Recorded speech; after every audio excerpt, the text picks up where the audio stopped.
గవ్వలు. ఈ పేరు చెప్పగానే మనకి చటుక్కున గుర్తొచ్చేది చిన్నప్పుడు మనం మన ఫ్రెండ్స్తో కలిసి ఆడుకున్న గవ్వలాట కదండి.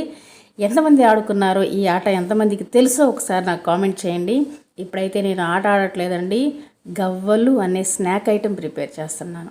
ఓకేనా, దాన్ని తక్కువ టైంలో ఎలా ప్రిపేర్ చేయాలి, గుల్ల గుల్లగా చక్కగా నోట్లో వేసుకోగానే కరిగిపోయేలాగా, ఇది మాత్రం మనం పిండి కలిపే విధానం మీదే ఆధారపడి ఉంటుందండి. అది ఎలా ఉంటుందో చూడాలంటే దయచేసి మన ఛానల్ని సబ్స్క్రైబ్ చేసుకోండి. వీడియోని స్టార్టింగ్ నుండి ఎండింగ్ వరకు స్కిప్ చేయకుండా చూడండి. మీరు ఆల్రెడీ వీడియోలో చూస్తున్నారు. నేను ఒక 3/4 కేజీ వరకు గోధుమ పిండి, 1/4 కేజీ మైదా పిండి రెండు కలిపి తీసుకున్నానండి. మైదా పిండి కలిపితే బాగా వస్తాయి. అచ్చంగా మైదా పిండితో అయితేనేమో ఆరోగ్యానికి మంచిది కాదు. సో ఆ రెండు కలిపి తీసుకున్నాను. దానిలోకి తగినంత ఉప్పు కలిపాను. కలిపిన తర్వాత ఆయిల్, యాక్చువల్గా నేను వేస్తుంది ఆయిల్ కాదండి, మా ఇంట్లో బిస్కెట్ ఫ్యాట్ ఉంది, సో అది వేస్తున్నాను. లేదు మీ ఇంట్లో అది లేదు అంటే డాల్డా లేదా ఆయిల్ని బాగా కాచి అది కలుపుకోండి. చక్కగా బాగా వస్తాయి, గుల్ల గుల్లగా బోలు బోలుగా. ఓకేనా, చూసారా పిండి కలపటం అయితే అయిపోయింది. ఈ పిండి కలపడానికి నాకు 10 మినిట్స్ పట్టిందండి. ముఖ్యంగా స్నాక్స్ మనకి ఇష్టమైన వారి కోసం చేస్తాము, కానీ ఈ పిండి కలిపేటప్పుడు మాత్రం ముఖ్యంగా ఈ లాస్ట్ స్టెప్ మనకి ఇష్టం లేని వాళ్ళని, అంటే ఎవరంటే మనకు కోపం ఉంటారో వాళ్ళని మనం కొడుతున్నాము అన్న ఫీల్తో దాన్ని కలిపారంటే పిండి బాగా కలిసిపోతుందండి చక్కగా. మీరెవరిని తలుచుకుంటున్నారు అనుకుంటున్నారా? నేనైతే ఎవరిని తలుచుకోవట్లేదు. సమ్మర్ కదా, సూర్యుడిని తిట్టుకుంటూ కలిపేస్తున్నాను. సో అలా కలిపిన తర్వాత తడి క్లాత్తో ఒక ½ అన్ అవర్ దాన్ని అలానే ఉంచేసేయండి పక్కన. ఓకేనా, ఇక్కడండి మనం టైం సేవ్ చేసుకోవాలి. యాక్చువల్గా పిండి కలపాలి, చిన్న చిన్న ఉండలు చేయాలి, తర్వాత గవ్వల్లాగా వత్తాలి, అప్పుడు కదా చాలా లాంగ్ టైం కదా అనుకోవచ్చు. ఇక్కడ మీరు టైం సేవ్ చేసుకోండి. ఇప్పుడు ఏం చేస్తారంటే ఆల్రెడీ స్టవ్ వెలిగించి ప్యాన్ మీద ఆయిల్ పెట్టేసుకోండి. డీప్ ఫ్రైకి తగినంత ఆయిల్ పెట్టేసుకోండి, సిమ్లో ఉంచేసేయండి. ఓకేనా, అది వేడెక్కేలోపు, ఆ ఆయిల్ కాగేలోపు మనం చక్కగా ఇక్కడ గబా గబా గబా కొంచెం ఫాస్ట్గా చేయాలండో, స్లోగా చేస్తే కుదరదు. ఉండలు చేసేసుకొని, లేదా పిల్లలు ఎవరన్నా ఉంటే వాళ్ళ హెల్ప్ తీసుకోండి ఉండలు చేయడానికి. నేను మా అమ్మ ఇద్దరం కలిసి ఉండలు చేసేసాం. సో సగం పిండి వరకు ఉండలు చేసి పక్కన పెట్టుకున్న తర్వాత అప్పుడు మనం ప్రాసెసింగ్ స్టార్ట్ చేయాలి. ఈలోపు నూనె అక్కడ కాగుతూ ఉంటుంది కదా, నేను ఈలోపు గవ్వలు చేసే చెక్క ఉంది కదా అది తీసుకొని దానికి కొంచెం పిండి అప్లై చేసేసి గవ్వలుగా వత్తటం మొదలుపెట్టేసాను అనమాట. ఇప్పుడు అక్కడ 50% అయితే నూనె కాగే ఉంటుంది. ఓకేనా, సో ఆ విధంగా సగం పిండిని నేను ఉండలు చేసిన తర్వాత గవ్వలు చేసే పనిని మొదలుపెట్టాను. అంటే అమ్మాయి కూడా ఉందిలేండి హెల్పింగ్గా, ఇద్దరం కలిసి. ఓకేనా, గవ్వలు ఎలా ఒత్తుతున్నానో చూడండి. పిండి కలిపే విధానాన్ని బట్టి నేను మళ్ళీ చెప్తున్నాను, గవ్వలు అనేది క్రిస్పీగా వస్తాయి, గట్టిగా వస్తాయి అనేది ఆధారపడుతుంది. పళ్ళు లేని వాళ్ళు సహితం తినొచ్చు ఈ గవ్వలు.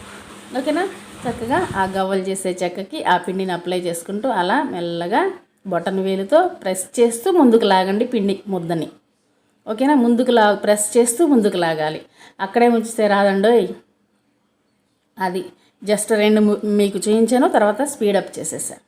చక్కగా అలా చక్క ఒక వాయకి కావాల్సినటువంటి గవ్వలు చేసి పెట్టుకునే లోపు మనకు అక్కడ నూనె కాగుంటుంది.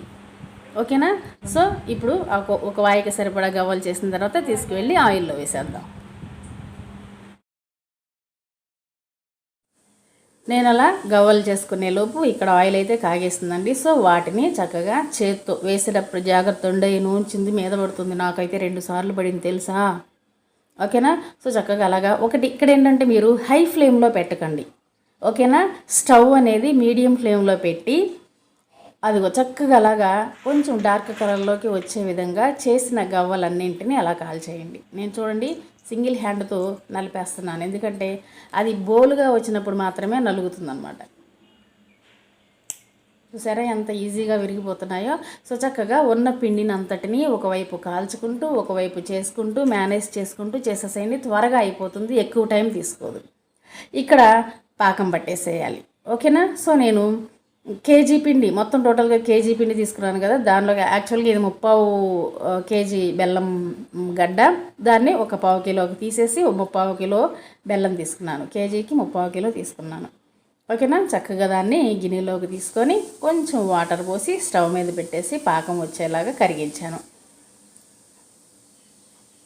కరిగిన తర్వాత నలకలు ఉంటాయి కదండి బెల్లంలో, వడకట్టేసేసేయండి. నేను కూడా అలానే వడకట్టాను.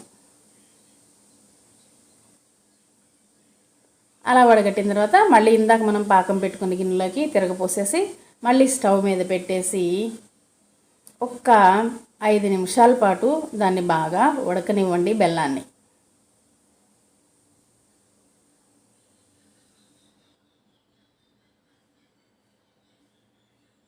అదిగో అలాగా. ఇప్పుడు ఒక ప్లేట్ తీసుకొని చెకింగ్ కోసం, అంటే అరిసెల పిండిలాగా అక్కర్లేదు, జస్ట్ ఒక ప్లేట్ తీసుకొని దానిలో కొంచెం వాటర్ పోసి, నేనైతే ఇంతవరకు రానిస్తాను, కొంతమంది తీగ పాకం అంటారు, బట్ బెల్లం కదా నేను కొంచెం తీగ కన్నా ఎక్కువ వచ్చే విధంగానే తీసుకుంటానండి. అంటే ప్లేట్లో వాటర్ పోసి మనం దానిలో పాకం వేసినప్పుడు అది మన చేతికి, అంటే మన చేతితో పాటు అటు తిరగాలి, వాటర్లో కరిగిపోకూడదు. కరిగిపోకుండా మన చేతికి టచ్ అయ్యే విధంగా వచ్చే విధంగా మీరు పాకం రానివ్వండి. అదిగో అలాగా. ఇంకా గట్టిగా కూడా వద్దు, గట్టిగా అయిపోతాయి గవ్వలు. కరెక్ట్గా మీరు ఈ విధంగా వచ్చే విధంగా పాకం పట్టుకున్నారంటే గవ్వలు చాలా బోలుగా వస్తాయండి. సో ఓకేనా, గట్టిగా ఉండవు. ఇప్పుడు మనం చేసి పెట్టుకున్నటువంటి ఆ గవ్వల్లోకి ఆ పాకం పోసేసి చక్కగా ఒక 5 నిమిషాల పాటు, అంటే పాకమంతా గవ్వలకి పట్టే విధంగా ఒక 5 నిమిషాల పాటు సున్నితంగా తిప్పండి. ఊరికే బరబర తిప్పొద్దు, గవ్వలు పగిలిపోతాయి. అసలే బోలుగా ఉన్నాయి కదా, గట్టిగా ఉన్న గవ్వలు అయితే పగిలిపోవు. ఓకేనా. సో కాబట్టి సున్నితంగా చక్కగా ఒక 5 నిమిషాల పాటు పాకమంతా ఆరిపోయి గవ్వలకు పట్టేలాగా తిప్పండి. అదిగో అదే చూసారా, ఫైనల్గా నేను చేసిన గవ్వలు అయితే రెడీ. ఇవి ఆడుకోవడానికి పనికిరావు, ఓన్లీ తినడానికి మాత్రమే. చాలా బాగుంటాయండి. పిల్లలు అయినా పెద్దవారైనా, జనరల్గా పెద్దవారు పళ్ళు కొంచెం లూజ్గా ఉంటాయని తినడానికి ఇష్టపడరు, బట్ ఏ వయసు వారైనా సరే హ్యాపీగా తినేస్తారు ఈ గవ్వల్ని. ఓకేనా. పిండి కలిపేటప్పుడే కాస్త జాగ్రత్తగా నేను చెప్పిన విధంగా వేడి నూనె పోసుకొని బాగా మెత్తగా మసాజ్ చేస్తే బాగా పొంగుతాయి. ఓకేనా. ఇదండి ఈరోజు నేను మీతో షేర్ చేసుకోవాలనుకున్నటువంటి గవ్వలు స్నాక్ ఐటమ్. నచ్చితే లైక్ ఇవ్వండి, ఛానల్ని సబ్స్క్రైబ్ చేసుకోండి. బాయ్.